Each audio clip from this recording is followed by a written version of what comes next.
देवी पैदा हो गई। कई कई माताओं की आदत होती है कि जब तक पड़ोसन से झगड़ ना लेती तब तक उनको चैन नहीं मिलता है ना। तो मैया तुम बुरा मत मानियो, हम तुम्हारी नहीं कह रहे, हम तो दूसरी जगह की कह रहे हैं ना। यहाँ की मैया बहुत अच्छी है।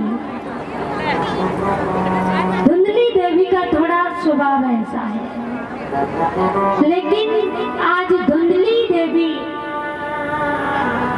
और उनके पति देव आत्म देव, उनके घर में सारे सुख सुविधाएं संपन्न हैं, धन है, दौलत है, मकान है, गाड़ी है, घोड़े हैं, लेकिन थोड़ी सी भगवान की थोड़ी कृपा नहीं है। वो क्या?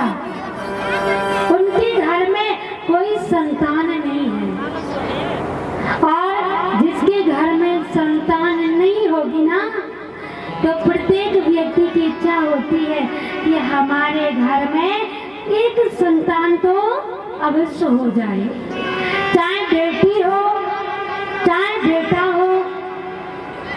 प्रत्येक व्यक्ति चाहता है कि बुढ़ापे की लाठी तो होनी ही चाहिए। तो आत्मदेव दुखी होकर के और जंगल में निकल जाते हैं।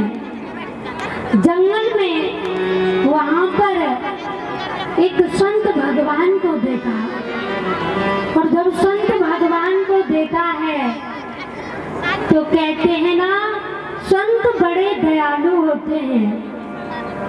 संत भगवान ने पूछ लिया, हे ब्राह्मण देवता, इस जंगल में क्यों आए हो? और मुझे पता है कि तुम क्या इच्छा लेकर के आए हो,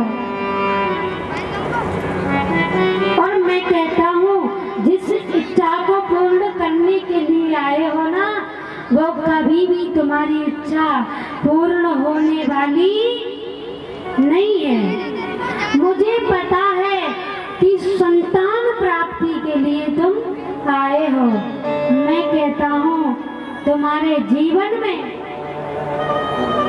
एक जीवन में नहीं, 7 जन्म तक संतान होने वाली नहीं है। आत्मदेव कहते हैं मैं मरूंगा, अब मैं जीवित रहने वाला नहीं हूँ। अब संत को ऐसा लगा, कहते हैं ना, दया बिना है संत कसाई, और दया आई तो भैया आफत आई। संत महात्मा सोचने लगे कि खामा खाम की मैंने अपने ऊपर ये आफत गले लगा ली, और अब तो कुछ ना कुछ करना ही पड़ेगा। वैसे तो मैं कहता हूँ कितनी बार मरोगे, 7 जन्म तक तुम्हारे संतान होने वाली नहीं है। अभी मैं जाऊंगा और अभी आत्महत्या मैं कर दूंगा। संत महात्मा सोचते हैं कि यदि ये ब्राह्मण देवता मर जाएगा तो अनर्थ हो जाएगा। एक ब्राह्मण अपने हाथों से मर जाए तो सबसे बड़े से बड़ा पाप मिलता है।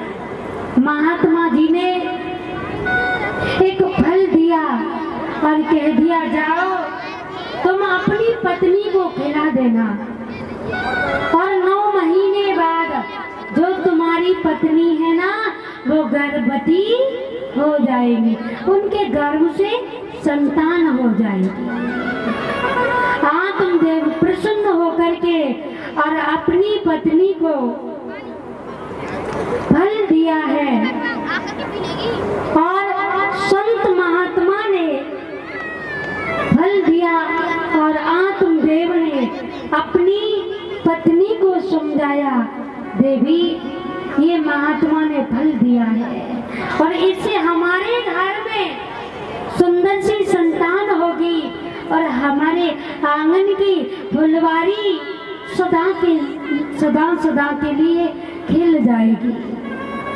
आत्मदेव उस फल को दे करके वृंदावन के लिए निकल गए और वो धुंधली देवी